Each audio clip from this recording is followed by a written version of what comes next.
Hey guys, it's your boy D Valo back with some more boxing. Wladimir Klitschko has said that he knows Anthony Joshua's weaknesses and he's going to use a few things to beat him in their fight. And we know that this could be true because these two have sparred each other. Anthony Joshua said on the other hand that he has the game plan to beat Wladimir Klitschko. And yesterday, if you didn't get to watch it, there was a documentary about Anthony Joshua's come up. Right at the end, he says a few things, basically stating a few points I'll go into.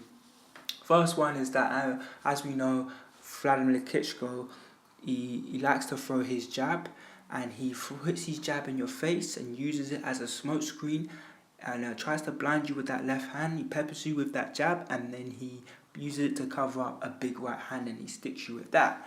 So what he's going to do, he says that he likes to fight at distance. So Anthony Joshua's plan is to stay off the center line, avoid his jab, slip, stepping, crash, bang, wallop. The fight's over. He's hit him with a right down. He's gone down.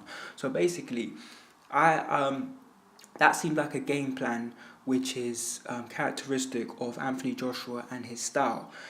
He's a power puncher and he's a knockout specialist, and so he's planning to slip Wladimir Klitschko's punches and then hit him very hard. And no doubt he has got a ridiculous amount of power, which we've seen in 18 fights, 18 KOs. But personally, I don't think it's going to be that easy to dispose of Wladimir Klitschko for a number of reasons.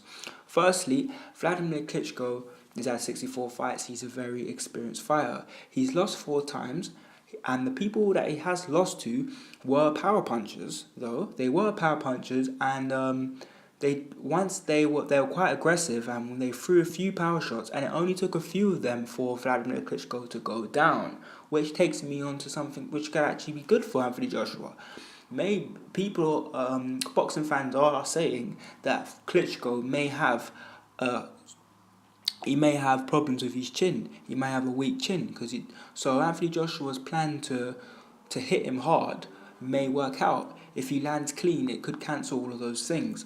But as I said before, Wladimir Klitschko is a very experienced fighter. This is his 25th defense, and although some fans are saying that he's been playing it safe for a long time, some people are saying maybe even 13 years. 13 years, what do you think? How long has he been playing it safe?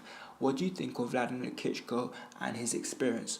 But personally, I think for 13 years in his 25th title defense, he knows what to do. Also, he sparred Anthony Joshua.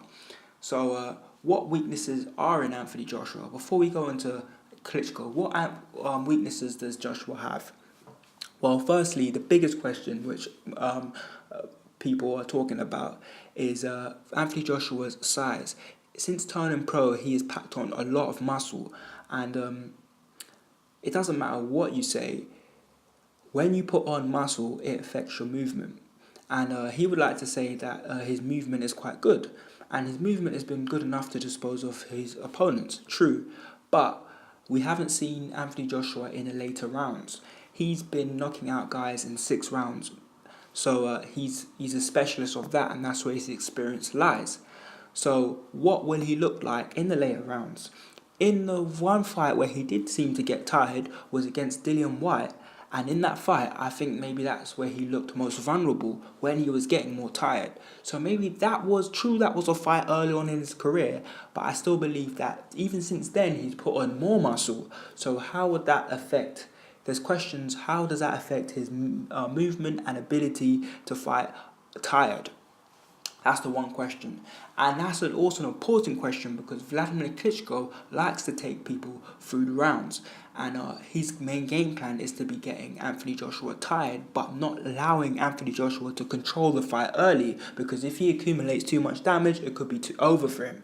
So I think Klitschko knows exactly what he's doing there. He's not going to allow Anthony Joshua to bulldoze him too quickly, but he's not going to allow he's not going to let him off the line. He's going to be working him out throughout the rounds consistently and putting the pressure on him. So that's one weakness in Anthony Joshua. what would what's his stamina like when he reaches that round. If we're going to talk about experience, then of course he's only had 18 fights and Klitschko's had 64. So just in that massive gap, then you would expect Klitschko to know a few more things. But then now let's talk about Klitschko and what is his game plan to actually defeat Anthony Joshua. What tools does he have? Well, firstly, we can always go back to experience, but the main weapons that he has is that jab. He peppers people with jabs, and he said that he's not just only has he sparred Joshua, and he said he's seen a few things through sparring. He's also watched his fights, and he is basing, like any good champion, obviously he's basing his own strengths and also Anthony Joshua's weaknesses into his game plan and factoring it in. So basically he's trying to say that Anthony Joshua hasn't been against anyone that, well, people wait too long for Anthony Joshua. They either try to trade power punches with him, that's what Dillian Whyte did, but he was having success with that anyway. Anthony Joshua hurt him and knocked him out. Then you've got another weakness he describes is that people don't throw enough punches. Yes, Eric Molina didn't throw enough punches against Joshua. Look what happened to him. But he was scared, looked like he was just getting a payday, not even a full-time boxer. But anyway, another thing he was saying is that people also, they don't throw enough jabs. And I agree with this one. Every person that has fought Joshua has not had as good a jab as Klitschko, definitely. And they've not been able to control distance in any way. So that being said means that it allows Joshua to work off whatever they're doing to get in. And if he's not being stopped every time, then he's not having anything that's bothering him. He's allowed to do what he wants at his own pace. So I think that is very true. If Klitschko is on top of his jab in every single round, this could be very difficult for Anthony Joshua to get in. But if Anthony Joshua does get in, he could really hurt Klitschko. And we saw in that fight, when Klitschko does get hurt against Tyson, well, he didn't really get hurt against Tyson Fury, but Tyson Fury was smothering his work and not allowing him. He was going over the top of him. But look at Tyson Fury, he's 6'9". I haven't seen any other heavyweights like that apart from Wilder. But you know what I mean? He's not. You think Wilder's not even that tall, but he got very long arms. But he's just a beast in himself. He's just there's not many people like him. You're not going to, in 100 fights, you're not going to fight someone like Fury, you know what I mean? So that's what allows him to. But anyway, going off track, he's got a very good style in terms of his jabs. So is his jabs going to win? What do you think? So those are the few things those are just a couple of things which Klitschko is going to do. But what do you think? Do you think he's going to be able to beat him? And do you think, what plans should he use? What do you think about this? Do you think that Anthony Joshua is a worthy champion? Make sure you put it in the comments. If you're watching this video, thank you for watching. Just don't forget to give me a like and subscribe. It's your boy D Valo. What do you think? Wladimir Klitschko or Anthony Joshua? Who are you backing? Let me know. Anyway, it's your boy D Valo, and I'm out.